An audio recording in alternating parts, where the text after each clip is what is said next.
Quand on va sur l'assistant publicitaire, on va trouver 4 stratégies déjà prêtes. Donc le but du logiciel, c'est vraiment de vous faire gagner du temps, de ne pas se prendre la tête à créer des règles, etc. Donc dès que vous arrivez ici, il y a déjà 4 stratégies avec des règles déjà créées que vous pouvez appliquer en 3 clics. Donc pour expliquer rapidement les stratégies, on a 2 stratégies en haut qui sont plutôt des stratégies de rentabilité. Donc c'est-à-dire que vous avez une boutique qui tourne bien, qui est plutôt rentable, avec un tacos qui est correct. Donc le logiciel va vous recommander d'appliquer une de ces 2 stratégies. La différence entre les deux, c'est que celle-là se concentre uniquement sur des pubs en sponsored product et celle-ci utilise aussi le sponsored brand. Et s'il y a un doute entre les deux, en cliquant sur le détail, on a à chaque fois, pareil, une vidéo d'explication qui rentre plus en détail du fonctionnement de la stratégie. Ensuite, en dessous, on va avoir 2 autres stratégies. Celle-ci, c'est quand vous dépensez vraiment trop en pub, vous avez un tacos très élevé, le logiciel va vous recommander d'appliquer cette stratégie-là. Donc, elle va avoir des règles qui vont viser à réduire très vite les ciblages qui sont trop coûteux. Donc, c'est à appliquer pendant une certaine période, peut-être 2, 3 semaines, le temps que le tacos diminue. Donc ça Et va être ensuite, on change de stratégie. plus, plus agressif en termes de dégraissage. Tous les mots-clés qui Ouais, vont avoir des ACOS trop élevés, ils vont partir. Par contre, ça va du coup être exactement. moins optimisé, moins fluide, on va dire, parce qu'on va peut-être enlever des mots-clés qui, au final, ont un bon potentiel. C'est ça? Exactement, c'est exactement ça. Le but, c'est, il y a le feu, faut éteindre le feu, donc tu appliques ça pendant 2, 3 semaines et tu réduis les coûts, mais en effet, ouais, tu peux perdre des ciblages qui sont intéressants. Et ça, c'est Donc, juste pour rebondir là-dessus, parce que c'est vrai qu'il y a ouais. beaucoup de gens parfois qui s'inquiètent quand il y a des campagnes PPC qui s'emballent un petit peu avec des mauvaises performances. Et au final, il y a parfois le réflexe de couper la campagne, juste Mm. de la désactiver complètement. Alors ça, déjà, enfin, Amazon n'aime pas. Amazon n'aime pas quand on Ouais. coupe totalement les campagnes. Et en plus, en fait, déjà, on arrête totalement d'être visible. Donc, on perd là-dessus. On va perdre en ranking. Enfin bref, il y a tout un tas de conséquences qui vont se mettre en place. Donc, je pense qu'au lieu d'enlever une campagne, même une campagne qui a 120% d'Écosse, c'est vraiment la catastrophe, la maison brûle. Je pense qu'au final, appliquer une stratégie où on va dégraisser très vite, mais on va quand même la garder active Mm. et avec quand même quelques mots-clés qui, on va dire, sont les moins pires, c'est sans doute plus raisonnable. Ouais, je suis complètement d'accord. Et un autre truc aussi par rapport à ça, c'est que souvent les gens stoppent les campagnes automatiques. Pareil, parce que les campagnes automatiques, elles vont pas bien performer. Le fait d'appliquer ces stratégies, ça va permettre d'éliminer les termes de recherche qui sont pas pertinents dans la campagne automatique. Donc, dans la Ok, campagne ouais, auto, on c'est peut ça. pas choisir ce qu'on cible, c'est Amazon qui se débrouille. Mais par contre, on peut analyser ces termes de recherche et ça permet de les stopper tout en gardant, comme tu disais, la campagne auto qui reste active. Exactement. Et au final, les campagnes auto qui sont laissées en permanence permettent aussi de découvrir des nouveaux mots-clés qu'Amazon va peut-être Ouais, aller détecter et qu'on peut ensuite ajouter dans nos campagnes manuelles en exact ou en, ou en expression, ce genre de choses. exactement. Ouais.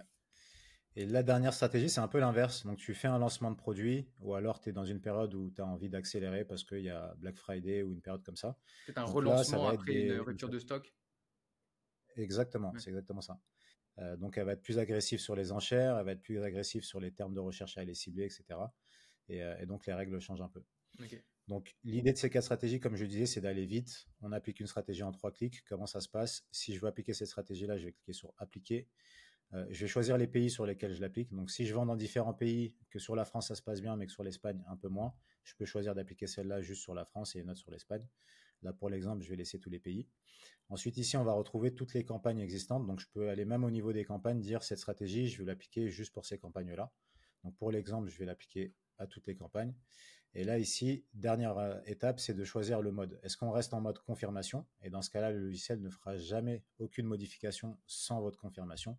Ou est-ce qu'on passe en mode automatique? Et là, le logiciel automatisera les suggestions, mais tu seras quand même notifié 24 heures avant. Donc l'idée, c'est de recevoir une suggestion et 24 heures après, si tu l'as pas ignorée, elle sera exécutée.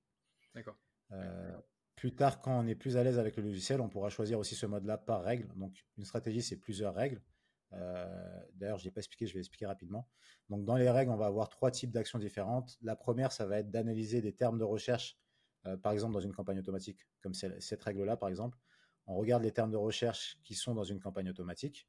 À partir du moment où on a fait au moins une commande et quand on a un ACOS inférieur à 50% sur la période des 90 derniers jours, ce que je veux que le logiciel me propose, c'est de cibler le terme de recherche dans une campagne sponsored product en ciblage exact.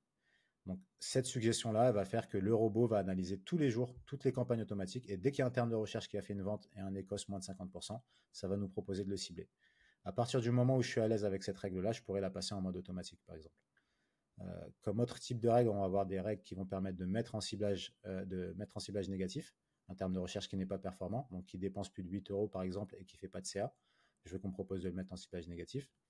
Et ensuite, on va avoir tout ce qui est règles d'ajustement d'enchères. Donc, augmenter les enchères quand on a un ACOS inférieur à 20%, les diminuer quand c'est supérieur à 20%, pour que vous n'ayez pas à le faire toutes les semaines. Et comme ça, tous vos enchères sont régulées au fur et à mesure. Sont constamment optimisés aussi. Euh, et là, juste quelque chose sur lequel je voudrais rebondir, parce qu'il y a peut-être des gens qui vont se dire, mais pourquoi est-ce qu'un mot-clé qui a un ECOS de 50%, enfin un terme de recherche, pourquoi est-ce qu'on voudrait l'ajouter à une campagne sponsored product exact, tu vois, parce que 50% au final d'ECOS, Mm. c'est quand même assez élevé. Mais au Ouais. final, je pense qu'en fait, ça, c'est juste détecter un mot-clé qui a du potentiel, le déplacer dans une Mm. campagne exacte pour, on va dire, appuyer un petit peu dessus, mettre vraiment l'accent dessus, et voir comment ensuite, en fait, le logiciel va ensuite voir comment ce terme de recherche se comporte dans cette nouvelle campagne, et il sera gardé ou supprimé dépendant de sa performance, quoi. Ouais, exactement. Le but, c'est de le cibler. Et derrière, de toute façon, il y a des règles qui permettent d'aller tout de suite ajuster si l'ECOS est trop important. Ok, ouais, c'est ça. Donc là, je laisse tout en mode confirmation pour l'exemple. Je clique sur fin. Donc ça m'a pris 3 clics. J'ai appliqué une stratégie avec toutes les règles de gestion qu'il faut. Une fois que c'est fait, on va attendre quelques secondes, quelques minutes. Le robot est alerté. Il va commencer à analyser les publicités. Et quand on va venir sur l'assistant pub, désormais, on va se retrouver sur cet onglet-là. Donc, il y a un onglet stratégie sur lequel on était avant. Là, on est sur l'onglet des suggestions. C'est là où on va recevoir nos suggestions. Ici, on va voir la stratégie ou les stratégies qu'on a appliquées. Là, on voit l'évolution du chiffre d'affaires total et la dépense pub. Le but, c'est qu'il y ait le plus d'écart possible entre les deux. Et en dessous, on va voir les suggestions. Donc là, je vois que j'ai déjà effectué pas mal de suggestions. J'en ai ignoré certaines. Quand j'aurai des suggestions à confirmer, elles viendront ici. Et quand je serai en mode automatique, les suggestions arriveront dans planifier avant que je puisse les valider. Donc, si je rafraîchis ma page, normalement, voilà, je commence à avoir des suggestions ici à confirmer. Donc, je vais cliquer dessus. Et là, je vois que j'ai différentes suggestions à confirmer. Donc, comment ça se présente? La première colonne, on va avoir la cible ou le terme de recherche. Donc là, en l'occurrence, même si c'est flouté, ici c'est une cible, donc c'est un produit cible. En dessous, on a le groupe de produits auquel ça correspond. La deuxième colonne, on a l'état avant, l'état actuel. Donc actuellement, ce terme de recherche-là, qui est un produit concurrent, n'est pas ciblé manuellement. Il n'existe dans aucune campagne. Donc en plus d'avoir analysé que ce terme de recherche-là a fait une vente dans une campagne automatique, ça va analyser toutes mes campagnes pour savoir si je ne l'ai pas déjà ciblé manuellement. Et là, c'est le cas. Il n'est pas ciblé manuellement. Donc le logiciel nous propose de le cibler manuellement dans une campagne sponsored product en ciblage exact. Ensuite, vu que c'est possible que vous ayez déjà des campagnes qui soient lancées, bien structurées, etc., si c'est le cas, si vous avez déjà des campagnes bien structurées avec une campagne manuelle qui correspond à ce produit-là et qui a uniquement ce produit-là et uniquement du ciblage exact, le logiciel va la détecter automatiquement et va vous la proposer ici.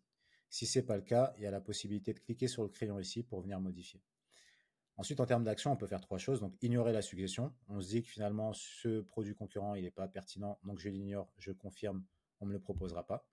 On peut effectuer l'action. Je clique sur faire maintenant, je confirme, et là, ça va faire plusieurs choses. Ça va ajouter le ciblage dans la campagne manuelle et ça va le mettre en ciblage négatif dans la campagne automatique. Mais surtout, ce qui est important, comme le but c'est de garder le contrôle, c'est d'avoir l'analyse qui permet de prendre sa décision. Et là, ça se fait en cliquant sur le bouton de détail ici. Donc en cliquant sur le bouton de détail, j'ai un peu plus de détails sur la suggestion. Ici, je retrouve ce que j'avais dans la ligne. Donc la suggestion en question, non ciblée, on propose de le cibler. La campagne qui a été sélectionnée. Si ce n'est pas la bonne, je clique ici. Je peux choisir une autre campagne. Si je n'ai pas de campagne exacte ou que je veux créer une campagne spécifiquement pour ça, je peux cliquer sur Nouvelle campagne ici. Là, je ne vais pas le faire, mais ça m'ouvrira une pop-up où je pourrais mettre le nom de la campagne et je crée ma campagne pour pouvoir l'affecter directement depuis le logiciel sans avoir à quitter le logiciel. Ensuite, ici, je choisis le groupe de produits, ce qui est déjà fait. Là, je retrouve la règle qui a permis de déclencher cette action-là. Donc, c'est la règle dont on a parlé juste avant.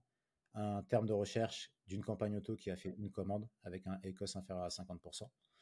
Et en dessous, je retrouve les indicateurs du terme de recherche. Et ça, c'est important, du coup, pour prendre sa décision. Et je vois que ce terme de recherche en question, sur la campagne automatique, il a fait 11 impressions, 2 clics, donc super taux de clic.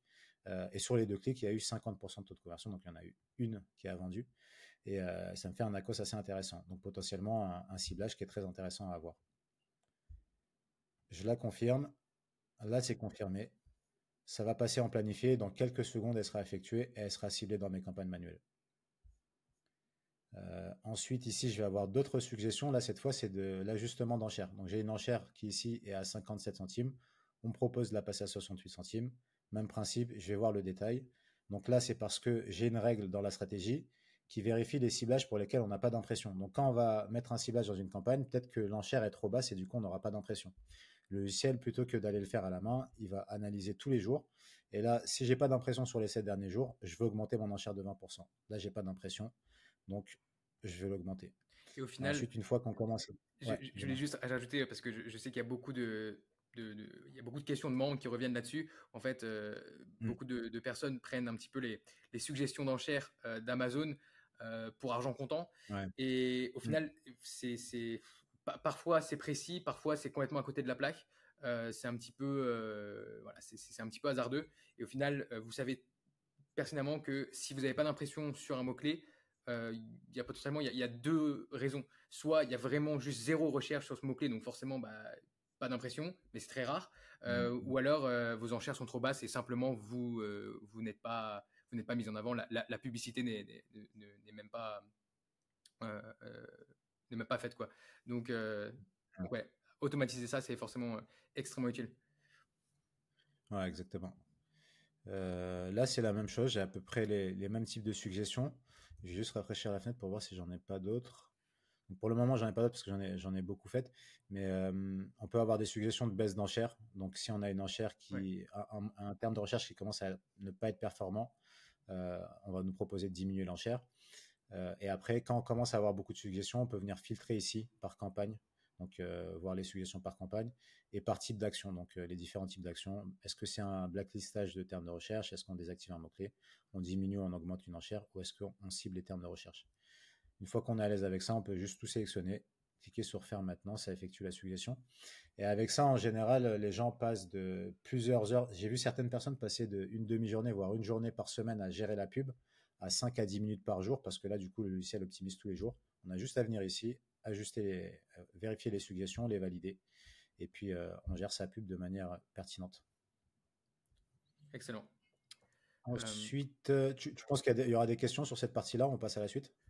euh, Je pense qu'on peut juste rappeler que en fait, les gens peuvent créer leurs propres règles euh, Ouais. et c'est tout. Euh, Ok, ouais, exactement. Donc, au début, quand vous commencez, vous appliquez une stratégie publique pour gagner du temps. Mais après, en effet, ouais, si vous êtes à l'aise avec les règles de gestion et surtout, au bout d'un moment, vous allez connaître un petit peu vos mécanismes. Vous savez que vous coupez plutôt au bout de 50% de tacos plutôt que 40%. Là, c'est possible de créer ses propres stratégies en cliquant sur créer une stratégie. On lui donne un nom. euh, on a ici un système de règles et on va venir créer nos règles pour ajuster selon les ciblages, les termes de recherche, etc. Là, pareil, vu que c'est une partie qui demande un peu plus d'explications, il y a un gros bouton centre d'aide ici qui fonctionne pas, que je vais mettre à jour, mais qui renverra vers ici, créer ses propres règles. Et ici, vous retrouverez une vidéo où vraiment je rentre dans le détail de comment créer ses propres règles avec les différentes règles de gestion, etc., qui vous permet de faire ça. c'est beaucoup plus granulaire. On peut vraiment faire ce qu'on veut. On peut ajouter toutes les règles qu'on veut en fait, mais forcément, bah, ça va prendre plus de temps à créer. Et puis, bah, si Ouais. on crée des règles, disons que si on n'a pas trop l'habitude et si on est un petit peu trop optimiste sur les règles qu'on crée, c'est-à-dire des règles très très Mm. serrées, tu vois, très, très agressifs au final, bah forcément, Mm. on va pas avoir beaucoup d'optimisation ou de suggestions. Donc, je pense que c'est pour ça que tu as créé les règles comment dire, de base que tout le monde Ouais. peut utiliser. On peut arriver et plugger directement notre publicité bah, avec ces règles euh, pour, Mm. euh, voilà, pour couvrir au moins 4 scénarios qui sont sans doute les scénarios, les 4 scénarios les plus communs. Quoi. Ouais. Et 80% des gens utilisent les stratégies qui sont là parce qu'elles sont assez générales. On a fait pas mal de tests, on a beaucoup ajusté ces règles-là justement pour qu'elles soient pertinentes dans la majorité des cas. Donc en général, ça va suffire dans 80% des cas. C'est vraiment quand on commence à aller plus loin au niveau de sa pub qu'on crée ces stratégies. Mais en tout cas, c'est possible, comme tu le disais, d'aller vraiment de manière très granulaire et de créer ses propres règles. Et de toute façon, c'est pas parce qu'on utilise déjà une base de règles pré-créée qu'on peut pas ensuite bah, aller manuellement ajouter des choses si on pense y a certaines règles qui sont pas forcément 100% comme on voudrait qu'elles soient, quoi. Ouais, et c'est très bien que tu dis ça parce que un truc que j'ai oublié de montrer, j'ai appliqué une stratégie qui est publique là, qui est la stratégie à la base. Si je retourne ici dans les suggestions, une fois qu'elle est appliquée, je peux quand même modifier les règles ici. Ça permet d'éviter d'avoir à tout créer de zéro. Ouais, Mais si je me rends compte, par exemple, que la règle qui se base sur 60% d'ACOS, elle ne me convient pas, je vais plutôt être sur du 50%, je peux venir la modifier ici, cliquer là, passer ça à 50% ouais. et venir l'enregistrer. Donc là, j'ai toute la simplicité de la stratégie déjà existante, tout en pouvant les modifier. Pareil, je peux supprimer des règles parmi celles-là. Ouais, Et à tout moment aussi, ce que je peux faire, c'est dupliquer une stratégie qui existe avant de pouvoir la modifier. super. Donc comme ça, on peut vraiment personnaliser un petit peu en partant d'une base quand même préfaite et avec peut-être 80% des choses qu'on va reprendre dans notre propre stratégie. Ouais, exactement. Excellent. Donc ça, c'est à peu près tout pour la partie assistant pub. Ça, ça permet vraiment de gagner beaucoup de temps et d'optimiser ses pubs. De ne pas avoir à le faire manuellement aussi, parce que souvent, quand on le fait manuellement, on oublie certaines choses. Ensuite, au niveau du logiciel, on va retrouver quelques autres fonctionnalités.